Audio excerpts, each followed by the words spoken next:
में जिस प्रकार से उदासी है, देश का किसान जिस प्रकार से हताश है, किसान इस प्रकार नौजवान उदास है और सबको अपना भविष्य अंधकार में दिखाई दे रहा है।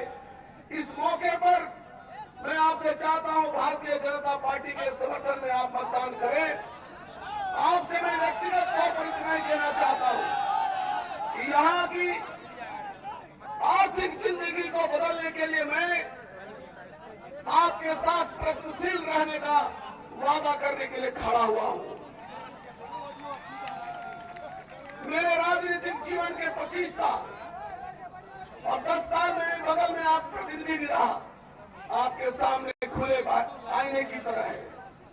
मैं इतना ही कह सकता हूं कि आज कोडरमा जिले में जहां के खनिज संपदा के उद्योग ध्वस्त हो गए, अबरख का खास करके उद्योग ध्वस्त हुआ, उसमें नई जिंदगी कैसे आए, इस दिशा में भारत सरकार से स्तर से जो पहल करने की जरूरत पड़ेगी, उसमें मैं आपके साथ पीठ से पीठ लगाकर, हाथ से हाथ लगाकर मदद करूंगा। और मैं अपने आदरणीय नेता को बताना चाहता हूं कि लाखों लोग कोडरमा संसदीय क्षेत्र में आज अबरख और ठिमरा से जुड़े हुए हैं। उनकी नई जिंदगी में नया सवेरा हो सकता है। सिर्फ कुछ कानूनी प्रावधान का अड़चन है, उसे हमें दूर करना है। आज कोडरमा जिले में मुझे खुशी है, खास करके जयनगर, धनबाद, कई ऐसे जगहों पर पढ़े लिखे नौजवानों ने आवासीय स्कूल खोल रखे हैं। इस क्षेत्र में शिक्षा के प्रति जो जुझारू बनाया है, मेरा विश्वास है और मैं संकल्प लेता हूं कि कोडरमा संसदीय क्षेत्र को झारखंड का शिक्षा का हब बनाने का प्रयास करूंगा और यहां आने भविष्य में बच्चों को बेहतर पढ़ाई की सुविधा कराऊंगा। इतना ही निवेदन करते हुए और आपसे वादा करना चाहता हूं, आपके बीच में, आदरणीय नेता के बीच में मैं बाधा नहीं बनना चाहता। आपको ईश्वर को साक्षी रख के विश्वास दिलाता हूं कि रविंद्र राय क्षेत्र की जनता के साथ धोखे की राजनीति नहीं करेगा, बेईमानी नहीं करेगा। और दूसरा वादा मैं करना चाहता हूं, जब भी आप कभी याद करेंगे, आपके दुख और सुख में मैं 24 घंटे से 48 घंटे के अंदर हाजिर हो जाऊंगा।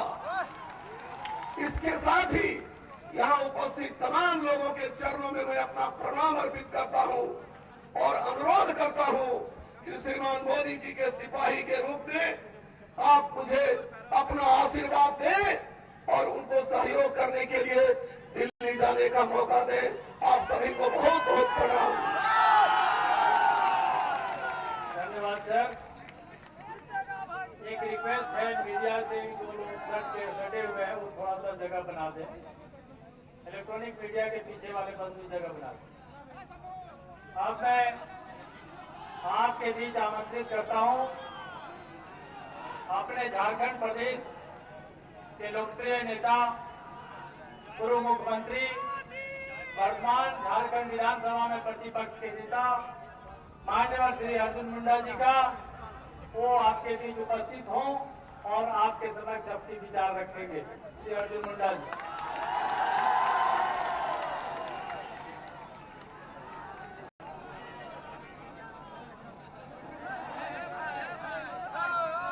भारत के हृदय सम्राट, जन जन के नेता, दिल अजीज, नौजवानों के चहेता, नौजवानों के धड़कन, देश के भावी प्रधानमंत्री माननीय नरेंद्र मोदी जी, अपने यहां के प्रत्याशी और प्रदेश अध्यक्ष आदरणीय रविंद्र राय जी, हमारे प्रदेश के वरिष्ठ नेता आदरणीय सरजू राय जी, प्रदेश के नेता बिरंची नारायण जी, हमारे जिला अध्यक्ष प्रकाश राम जी, हमारे बरकट्ठा के विधायक जुझारू विधायक अमित यादव जी और आज यहाँ पर उपस्थित आप सभी माताएं बहनों भाइयों बुजुर्गों नौजवान साथियों सबको मैं सबसे पहले कोडरमा की धरती को नमन करता हूं और आप सब जनता का हार्दिक अभिनंदन करता हूं, जोहार करता हूं। मित्रों, देश चल पड़ा है, देश अब निकल पड़ा है सफर के लिए और इसलिए आज देश में हर तरफ लहर है, हर तरफ एक ही आवाज निकल रही है, वो है देश का प्रधानमंत्री नरेंद्र भाई मोदी।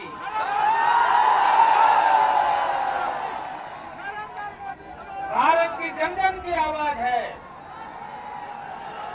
गली टोले मोहल्ले कस्बे झुग्गी झोपड़ी गांव गरीब किसान मजदूर सब जगह से यही आवाज निकल रही है कि देश का प्रधानमंत्री नरेंद्र भाई मोदी को बनाना है। लेकिन मित्रों, इस सपना को हमें हकीकत में बदलने के लिए एक संकल्प की जरूरत है, एक आवाज की जरूरत है, एक टंकार की जरूरत है और वो टंकार का दिन है 10 तारीख को। 10 तारीख को चाहे नौजवान हो, बूढ़े बच्चे हो, माताएं बहनें हो, जिसका भी मतदान केंद्र में मतदान के सूची में नाम है, उसको मत देने के लिए, हिंदुस्तान के लिए, भारत विजय के लिए, देश का प्रधानमंत्री नरेंद्र भाई मोदी को बनाने के लिए मत देना है। ये संकल्प लेकर के यहां से जाना है। मित्रों, कोडरमा की धरती पर आदरणीय नरेंद्र भाई मोदी का पदार्पण हुआ। मैं कोडरमा के धरती के तरफ से, यहाँ के जनजन के तरफ से, आम नागरिकों के तरफ से उनका हार्दिक अभिनंदन करता हूँ, हार्दिक स्वागत करता हूँ। मित्रों, आज का यह अवसर है कि हम झारखंड प्रदेश के लोग देखना चाहते हैं कि नरेंद्र भाई मोदी को प्रधानमंत्री के रूप में भारत माता का पुत्र को, भारत माता के लाल को लाल किला के प्राचीर से झंडा फहराने के लिए हम सब भारतवासी इंतजार कर रहे हैं।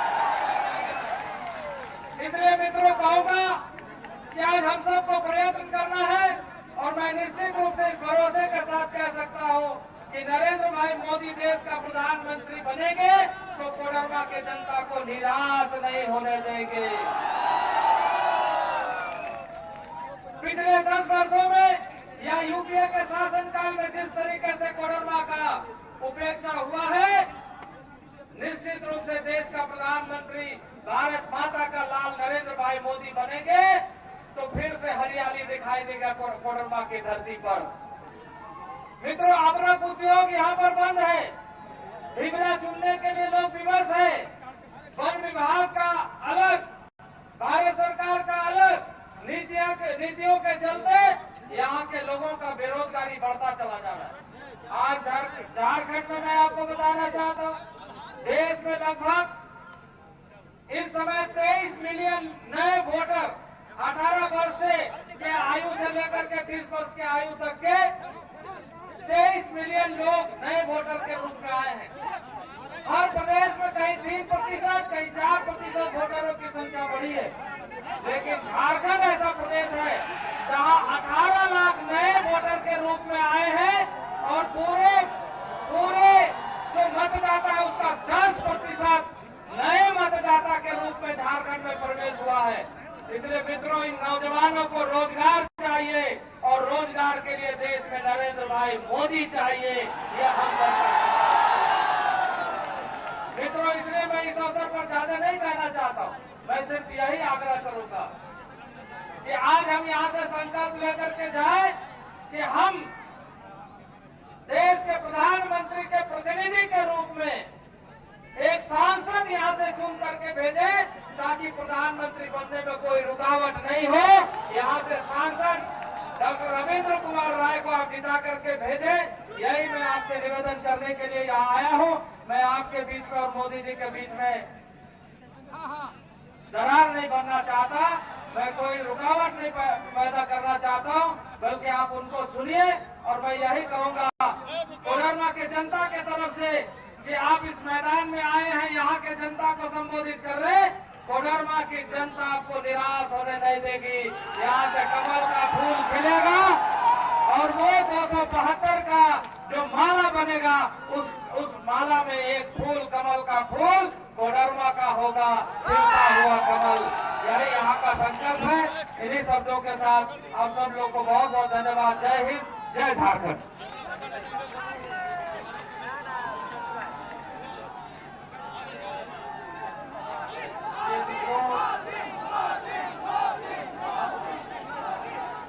जी हाँ।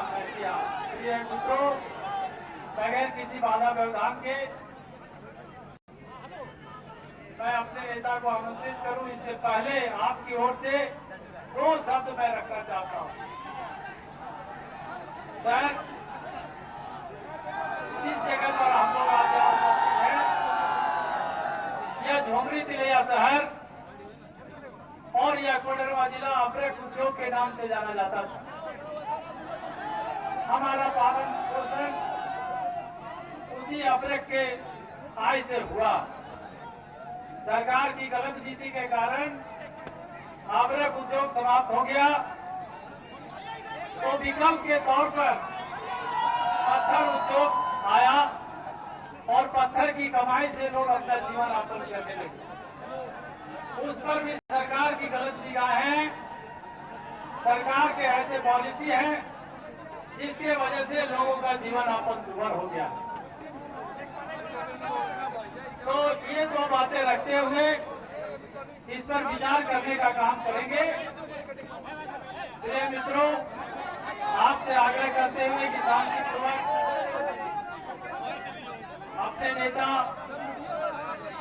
बिहार के भारतीय जनता पार्टी के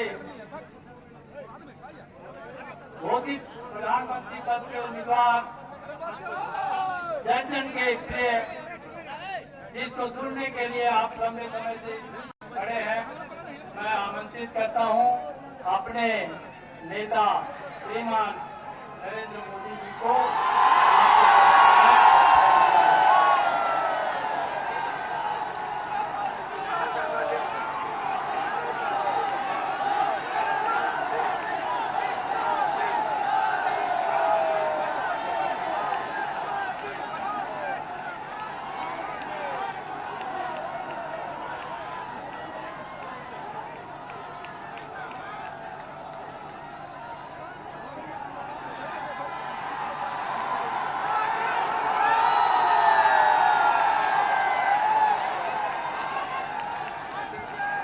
बिना बताए भी आपकी तकलीफ मुझे समझ आ जाती है।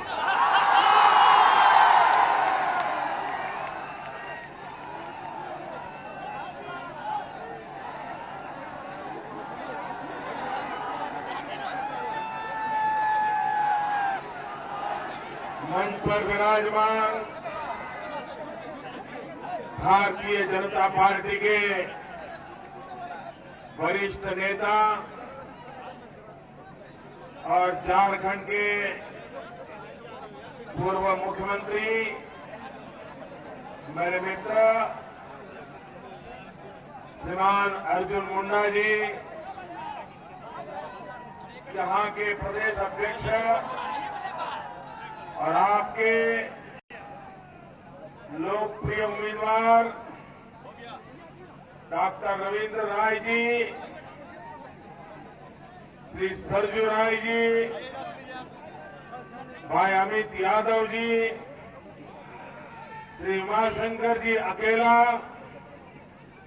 श्री प्रकाश राय, श्री अशोक उपाध्याय जी, श्री चिरंजीव नारायण जी और विशाल संख्या में पधारे हुए मेरे भाइयों बहनों, जोहार झारखंड। ये जो छत पर बैठ करके मुझे सुन रहे हैं, भाई कोई गिर तो नहीं जाओगे ना, वरना ये मेरे खाते में चढ़ जाएगा।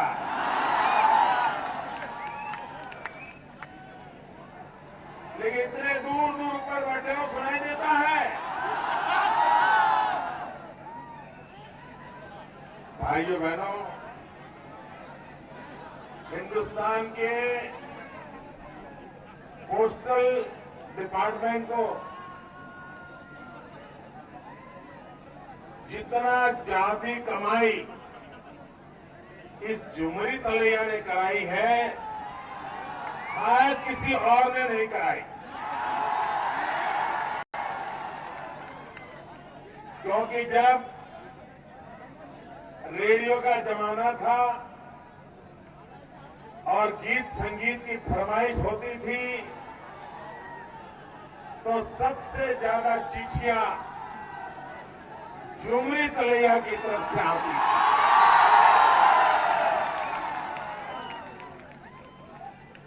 लोग शायद हिंदुस्तान में किसी एक छोटे नगर को बराबर जानते हैं, तो वो है झुमरी तलैया।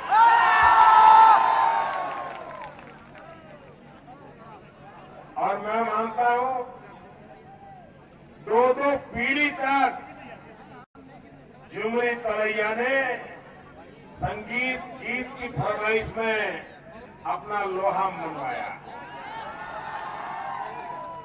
अब मैं नहीं जानता हूं कि झुमरी तलैया में संगीत का शौक इतना क्यों है, इन्हें गीत सुनने की इतनी पसंदगी क्यों है, लेकिन हम तो बचपन से इस झुमरी तलैया का नाम सुनते थे, तो इसी बात को लेकर के सुनते आए। भाइयों बहनों, जैसे यहां की भूमि चमकती है, वैसे ही यहां के लोग भी चमकते हैं। अभ्रक के कारण यहां की जमीन पर जैसे ही सूरज की किरण आती है, ऐसा लगता है धरती से एक नया सूरज उगल के आया है।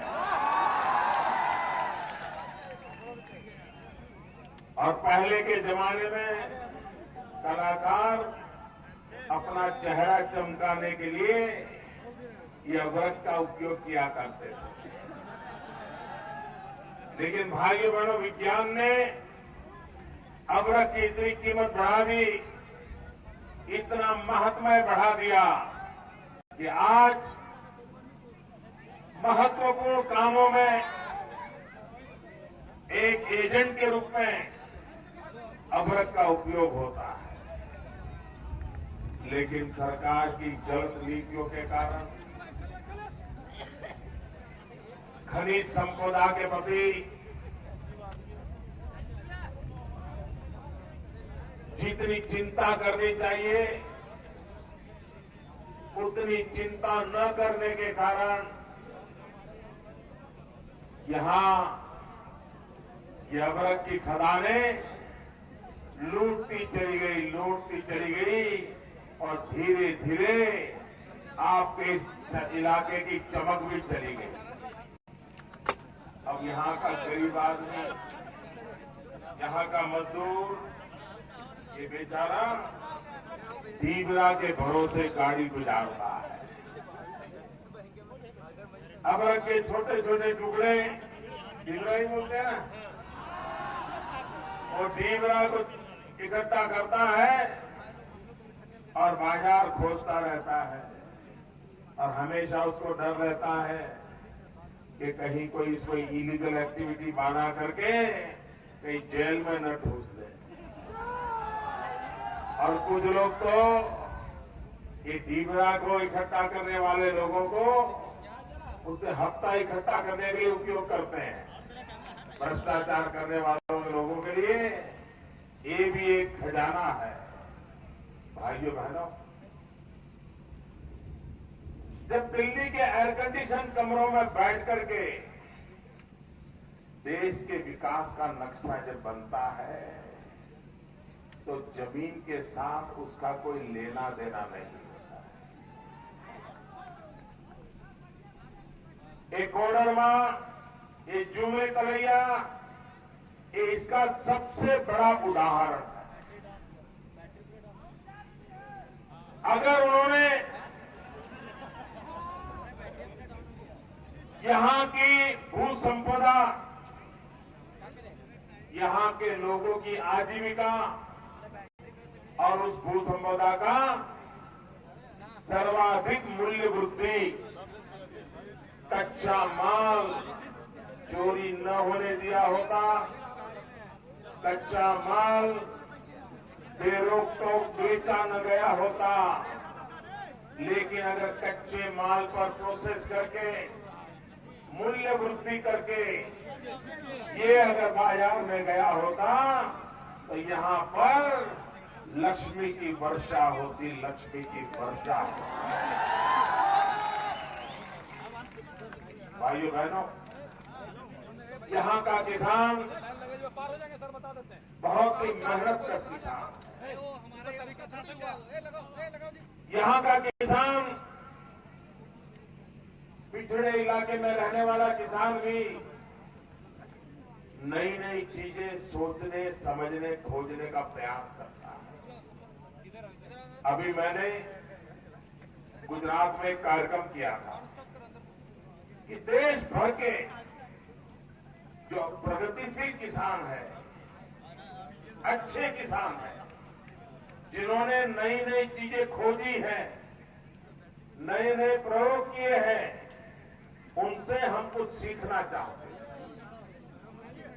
गुजरात की सरकार सीखना चाहती थी, हमारे गुजरात के एग्रीकल्चर डिपार्टमेंट को सीखना था, हमारी एग्रीकल्चर यूनिवर्सिटी को सीखना था, और इसलिए मैंने झारखंड से भी ऐसे प्रगतिशील किसानों को गुजरात बुलाया था। और आपके जिले से भी आए थे, जयनगर से आए थे, होंगे यहां। वो किसान मेरे यहां आए थे, 12 लोग आए थे, 12 लोग। और मेरे लिए गर्व की बात है, जो काम दिल्ली सरकार ने करना चाहिए था, इन किसानों का सम्मान करना चाहिए था, उनको तो नहीं सूझी। लेकिन भाइयों बहनों, भले ही मेरा गुजरात छोटा राज्य हो, लेकिन कृषि के क्षेत्र में उत्तम काम करने वाले आप ही के इस इलाके के 12 किसानों का सम्मान करने का मुझे सौभाग्य मिला। और उन्होंने क्या प्रयोग किया है, कैसे किया है, ये सारी बातें हमने सुनी थी, उसे लिख लिया था। अब हमारे गुजरात में आपके प्रयोग अच्छे कैसे काम आए, इस पर हम सोच रहे हैं भाइयों बहनों। और इसलिए इतना बड़ा देश क्या कोई एक के दिमाग से चल सकता है क्या? ये देश तो चलेगा 125 करोड़ देशवासियों के दिमाग से। ये देश चलेगा 125 करोड़ देशवासियों की इच्छा से। ये देश आगे बढ़ेगा 125 करोड़ देशवासियों के कदम से चलेगा, तब जाकर के देश का भला होगा। भाइयों बहनों, जन भागीदारी ये विकास का सबसे बड़ा मंत्र है। लेकिन दिल्ली में बैठी हुई सरकार उसके लिए लोकतंत्र का उपयोग सिर्फ सत्ता हथियार लेने का एक कारनामा है। चुनाव प्रक्रिया सिर्फ दिल्ली की शक्ति को, सत्ता को कब्जा करने का एकमात्र हथियार है। ये लोकशाही का बहुत सीमित अर्थ है। लोकशाही का तो मतलब ये है कि चुन करके जाने के बाद 125 करोड़ देशवासियों को भी भारत के विकास में भागीदार बनाना होता है। और अगर 125 करोड़ देशवासियों को हम विकास में भागीदार बनाएं तो ये देश देखते ही देखते आगे बढ़ जाएगा। और इसलिए भाइयों बहनों, ये प्रयोग एक बार लाल बहादुर शास्त्री जी ने किया। अकेले लाल बहादुर शास्त्री पूरी कांग्रेस बिरादरी में ऐसे नेता हुए जिन्होंने लोगों की शक्ति पे भरोसा किया, लोगों पर विश्वास किया था और लोगों के भरोसे देश चलाया था।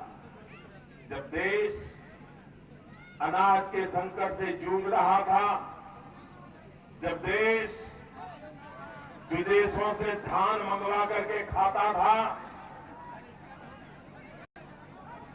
तब जाकर के लाल बहादुर शास्त्री जी ने जय जवान जय किसान का नारा दिया और हिंदुस्तान के किसानों का आह्वान किया था। अब देश आजाद हो चुका है, हमने विदेश से धान मंगवाना नहीं है। हम किसान मिलकर के पसीना बहाएं, मेहनत करें, देश के अन्न के भंडार भर दें। और भाइयों बहनों, लाल बहादुर जी के एक शब्द पर देश के किसानों ने पसीना बहाना शुरू कर दिया। जिसको जहां जगह मिली, जहां मौका मिला, उसने अनाज पैदा करके देश के अन्न के भंडार भर दिए थे। विदेशों से अन्न लाना बंद हुआ था। भाइयों बहनों, मुझे बताइए, क्या सरकारी दफ्तर में खेती हो सकती है क्या? क्या फाइलों में खेती हो सकती है क्या? ये नेताओं के दिमाग में खेती हो सकती है क्या? खेती तो जमीन पे होगी ना, किसान करेगा ना, हल वही जोतेगा ना, तो उसको देकर देनी चाहिए नहीं देनी चाहिए? किसान को मजबूत बनाना चाहिए कि नहीं बनाना चाहिए? किसान को अवसर देना चाहिए नहीं देना चाहिए? उनको इसकी याद ही नहीं आती।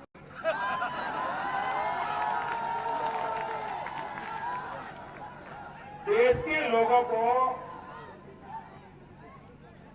पता तक नहीं है कि राज्य में और केंद्र में सरकार में एक एग्रीकल्चर डिपार्टमेंट होता है। इस देश के कई किसान हैं, उनको मालूम नहीं है देश में ढेर सारी एग्रीकल्चर यूनिवर्सिटियां हैं।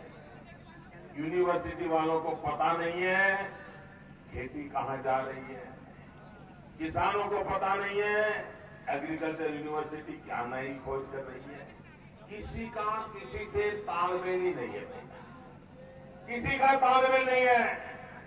अगर इनका तालमेल भी कर दिया जाए ना, इनको अगर जोड़ भी दिया जाए ना, तो भी ये देश नई ऊंचाइयों को पार कर सकता है, नई स्थितियों को पार कर सकता है। भाइयों बहनों, हमारा किसान अनाज पैदा करता है, धान पैदा करता है। किस लिए करता है? क्या वो खुद का पेट भरने के लिए करता है? क्या किसान खुद का पेट भरने के लिए अनाज पैदा करता है? अरे उसे तो कितना चाहिए भाई, 100-200 केजी हो गया तो उसकी गाड़ी चल जाएगी। लेकिन वो अनाज पैदा करता है, मेहनत करता है, दिन रात देखता नहीं है, वर्षा नहीं देखता, ठंड नहीं देखता, वो मेहनत करता रहता है। क्यों? क्योंकि गरीब के पेट में अन्न जा रहा है, कोई गरीब भूखा न रहे, हर किसी को खाना मिले, इसलिए मेरा किसान मेहनत करता है। और जब किसान मेहनत करे, पंछी आकर के उसके खेत में से दाना चुवाते हैं, तो किसान को आनंद होता है, वाह मेरी मेहनत काम आई। होता है कि नहीं होता है भाई? होता है कि नहीं होता है? लेकिन ये दिल्ली की सरकार ऐसी है कि हिंदुस्तान के किसानों ने जो अनाज पैदा किया उसके पास उसको रखने की जगह नहीं है, गोडाउन नहीं है। अनाज पानी में भीगता रहता है, अनाज सड़ता रहता है, अनाज चूहे खाते रहते हैं। एक तरफ गरीब भूखा मरता है और दूसरी तरफ अनाज सड़ता रहता है। आप मुझे बताइए, इसके लिए कोई किसान जिम्मेवार है क्या? किसान की मेहनत जिम्मेवार है क्या? क्या किसान ने मेहनत की है कि नहीं की है? तो ये मुसीबत का कारण कौन है? लोग भूखे हैं उसका कारण कौन है? अनाज सड़ रहा है इसके लिए जिम्मेवार कौन है? भाइयों बहनों, जिस कांग्रेस पार्टी को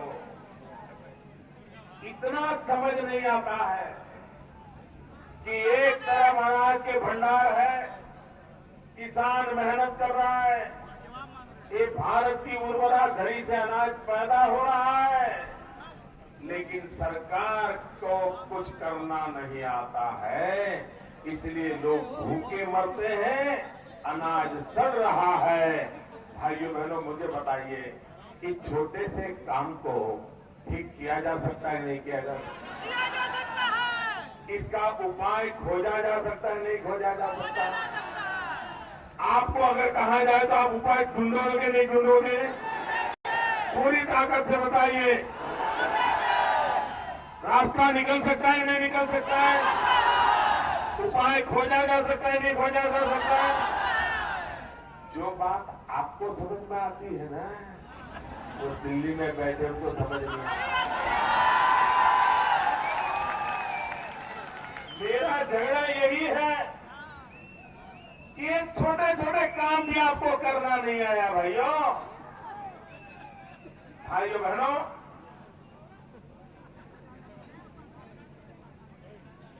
जब अनाज सड़ रहा था, टीवी में खबरें आ रही थी, अखबार में फोटो छप रही थी, तो सुप्रीम कोर्ट को गुस्सा आया और भारत की सुप्रीम कोर्ट ने भारत सरकार को बुलाया, उसको पूछा कि अनाज सड़ रहा है, गरीब भूखा मर रहा है, तुम क्या कर रहे हो? तो कह रहे हैं प्लान कर रहे हैं, हम योजना बना रहे हैं, हम फाइलें चला रहे हैं। अरे लोग कहते हैं तुम्हारी फाइलें गई भाड़ में, लोगों की लाइफ का क्या? फाइल करते रहोगे कि लाइफ का भी कुछ करोगे? और भाइयों बहनों, सुप्रीम कोर्ट ने डंडा चलाया। सुप्रीम कोर्ट ने कहा ये जो अनाज पड़ा है, जिसको रखने की व्यवस्था नहीं है, ये अनाज गरीबों को बांट दो। सुप्रीम कोर्ट की बात माननी चाहिए कि नहीं माननी चाहिए? गरीबों को अनाज देना चाहिए कि नहीं देना चाहिए? ये दिल्ली की सरकार ने नहीं दिया, सुप्रीम कोर्ट की बात को नहीं माना। इतना ही नहीं, उन्होंने क्या किया? जो सड़ता था उसको सड़ने दिया, उसकी ओर देखा भी नहीं। वो अनाज गरीब के पेट में नहीं गया। 1 रुपये किलो का 80 पैसे में, 80 पैसे किलो में ये सड़ा हुआ अनाज ये दिल्ली सरकार ने शराब बनाने वालों को बेच दिया।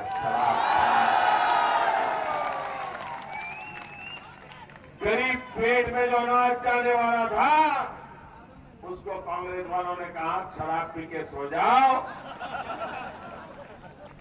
मुझे बताओ भाइयों बहनों, क्या ऐसी सरकार हमें चाहिए? इस सरकार को हटाना चाहिए।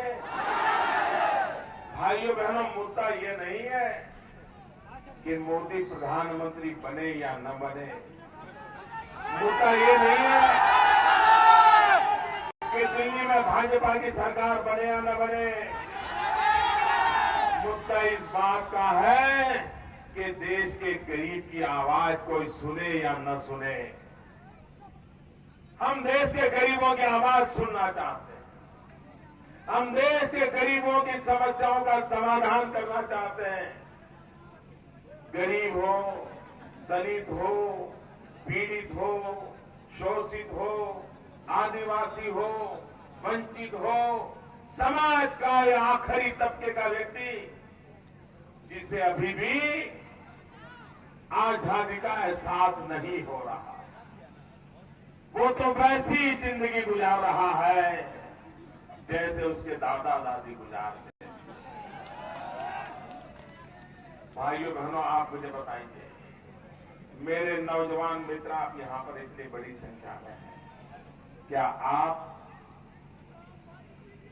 आपके पिता माता ने, आपके दादा दादी ने जैसी जिंदगी गुजारी, क्या आप वैसी जिंदगी गुजारना चाहते हो?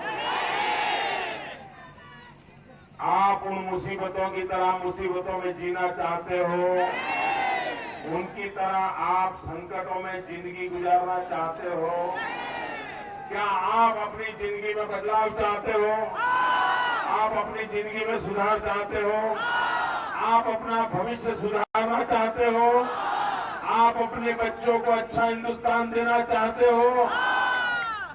मुझे बताओ भैया, आज जो दिल्ली में बैठे हैं वो दे सकते हैं क्या? वो आपका भला कर सकते हैं क्या? अगर वो नहीं कर सकते हैं तो उन पर भरोसा कैसे कर सकते हैं? और इसलिए भाइयों बहनों, मैं आज आपके पास आया हूं। मैं आज इस कोडरमा लोकसभा क्षेत्र से और ये जुमरे तलैया से देशवासियों को प्रार्थना करना चाहता हूं। देशवासियों को प्रार्थना करना चाहता हूं, अब देश को शासकों की जरूरत नहीं है। 60 साल तक हमने शासकों को झेला है। शासकों ने हमें कितना बर्बाद किया, ये हमने भली भांति देखा है, समझा है। अब तो समय की मांग है कि देश को शासकों की चुंगाल से मुक्त कराना। लोकतंत्र में हमें शासक की जरूरत नहीं है। लोकतंत्र में हमें सेवक चाहिए, सेवक चाहिए भाइयों, शासक नहीं चाहिए।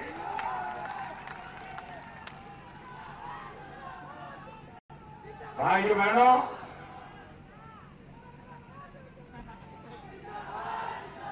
साठ साल आपने शासक देखे हैं। मैं शासक नहीं, सेवक बन के आया हूं। भाइयों बहनों,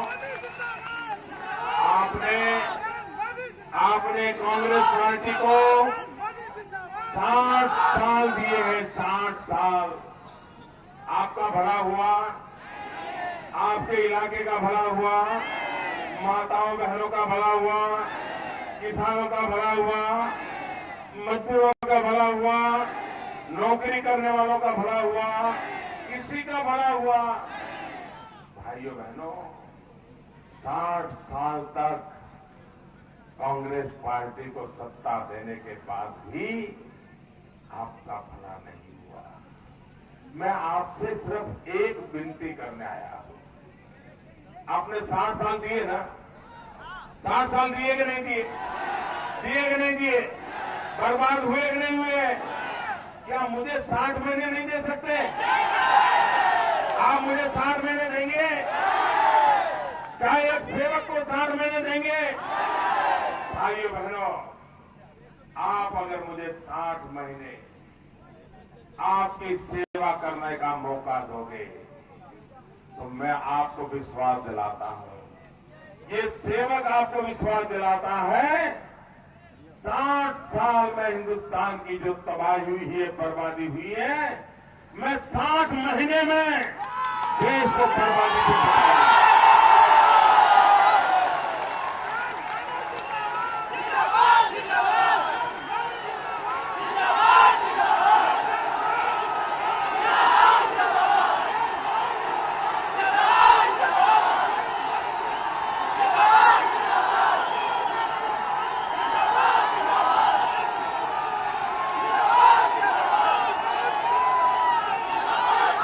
भाइयों बहनों,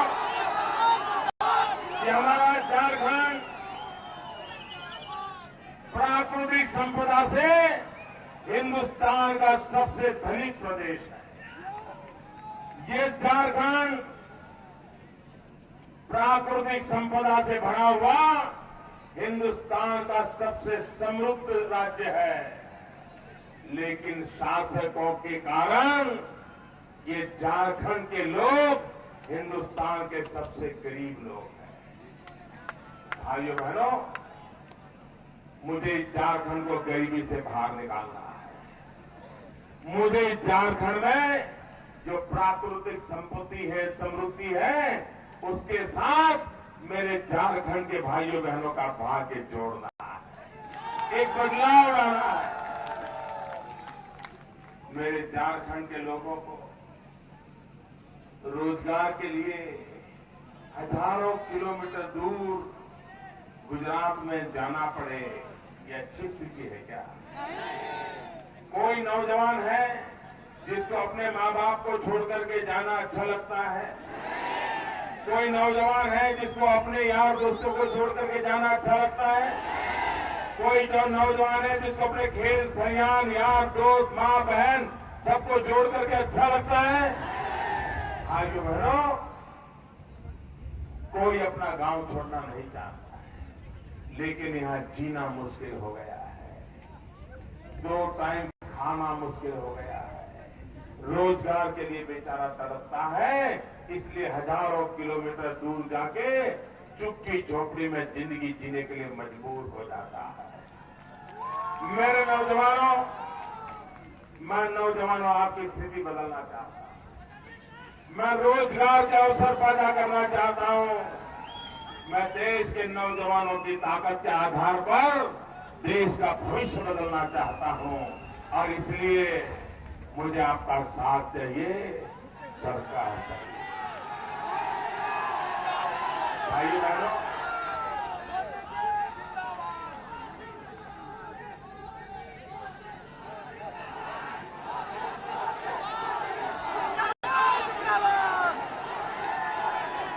कांग्रेस के शहजादे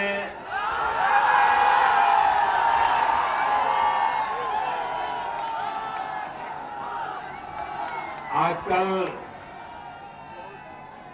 नई नई बातें बताते हैं। वो कहते हैं कि देश को एक चौकीदार नहीं, 125 करोड़ चौकीदारों की जरूरत है।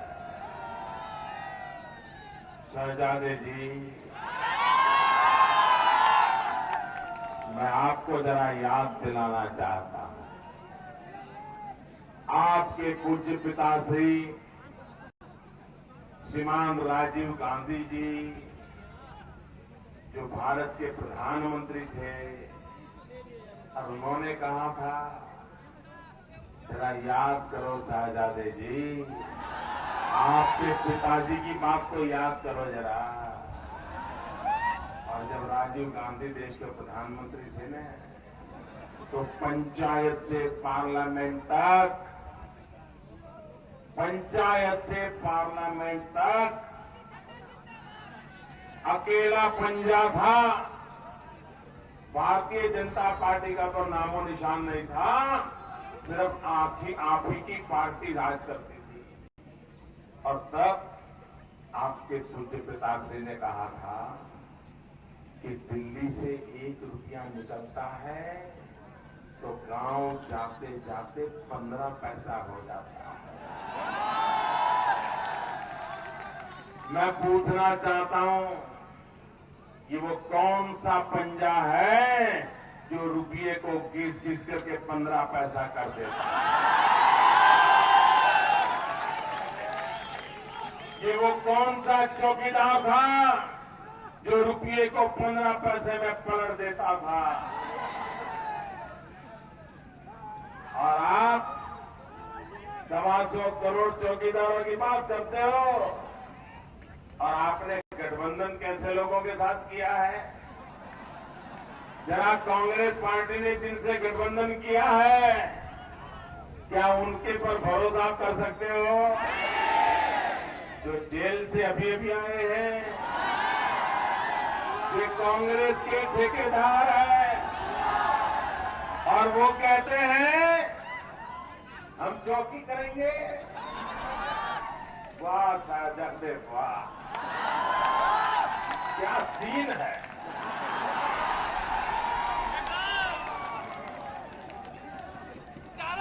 आपके चौकीदार होंगे आदर्श घोटाले वाले अशोक चौहान, आपके चौकीदार होंगे चारा चोरी करने वाले लालू जी। यही आपके चौकीदार हैं। क्या इन्हीं चौकीदारों से देश को बचाओगे? भाइयों बहनों, अभी तक तो मैंने ऐसी कोई बिल्ली नहीं देखी जिसको दूध की रखवाली दी जाए। अभी तक तो कोई बिल्ली पैदा नहीं हुई जिसको कोई दूध की रखवाली का काम दे दे। और इसलिए भाइयों बहनों, जिन्होंने 60 साल तक देश को लूटा है, उनको देश की रखवाली नहीं दी जा सकती। भाइयों बहनों, आज देश को सिर्फ भाजपा सरकार दिल्ली में बैठे इतने से काम नहीं चलेगा। आज दिल्ली में मोदी जी को प्रधानमंत्री बना दो, इससे काम नहीं चलेगा। भाइयों बहनों, ये 60 साल की बर्बादी से देश को बाहर निकलना है तो मुझे कम से कम 300 साथियों की जरूरत है। पार्लियामेंट में आप मुझे 300 से अधिक साथी दीजिए। देश भर में से 300 से ज्यादा कमल जिता करके भेज दीजिए, और तब जाकर के एक मजबूत सरकार बनेगी, एक काम करने वाली सरकार बनेगी, एक स्थिर सरकार बनेगी। और इसलिए भाइयों बहनों, सरकार तो दिल्ली में जो आज है उसका जाना तय है, वो बचने वाले नहीं है। भाजपा की सरकार आना भी तय है, लेकिन अब समय की मांग है कि सिर्फ भाजपा सरकार लाना है इतने से नहीं, 300 कमल के साथ दिल्ली में मजबूत सरकार लाना है, ये हमारा संकल्प है। और भाइयों बहनों, जब 300 कमल के साथ सरकार बैठती है ना, तो सरकारी मुलाजिम भी लाइन पे चलते हैं। जो ठेकेदार है वो भी ठिकाने लग जाते हैं। जो फाइलें मरी पड़ी हैं, वो फाइलें भी तेज गति से चलने लग जाती हैं। इतना ही नहीं, जब देश में मजबूत सरकार होती है तो अड़ोस पड़ोस के देश जो आए दिन हमें आंख दिखाते हैं, वो भी आंख झुकाना शुरू कर देते हैं। उनको भी लगता है कि इनसे दोस्ती करेंगे तो हमारे देश का भी भला होगा। इतना ही नहीं, अमेरिका जैसे देश क्यों न हो, दुनिया के शक्तिशाली देश क्यों न हो, जब एक बार उनको पता चलता है कि हिंदुस्तान में मजबूत सरकार आ गई है, तो वे भी दुनिया की बड़ी बड़ी ताकतें भी उस देश की मजबूत सरकार का स्वीकार करती हैं। और इसलिए भाइयों बहनों, पूरे विश्व में भारत की साख बनाने के लिए दिल्ली में मजबूत सरकार होना बहुत जरूरी है। मुझे विश्वास है झारखंड के मेरे भाइयों बहनों, जिन्हें 10 तारीख को मतदान करना है, गर्मी कितनी ही भयानक क्यों न हो, शादी ब्याह का अवसर क्यों न हो, कोई रिश्तेदार के यहां जाने की जरूरत क्यों न हो, कुछ भी क्यों न हो, सबसे पहले मतदान, सबसे पहले